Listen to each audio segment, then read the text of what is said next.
பல்வேறு இடங்களில் நிகழ்ந்த குற்றங்கள் மற்றும் அதன் பின்னணி பற்றிய தொகுப்புகளை பார்க்கலாம்.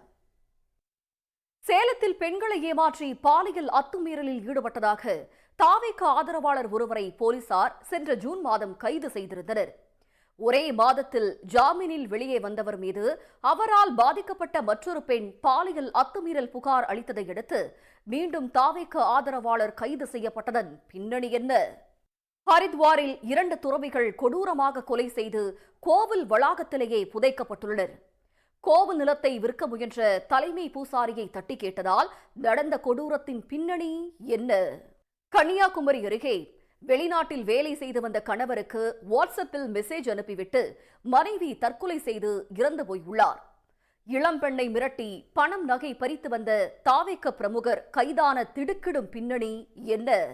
சேலம் அருகே ஹெல்மெட் அணிந்து சென்று வீடு புகுந்து 15 சவரன் நகை கொள்ளையடித்த சம்பவத்தில் சகோதரர்கள் 2 உள்பட 4 பேர் கைது செய்யப்பட்டிருக்கிறார்கள்.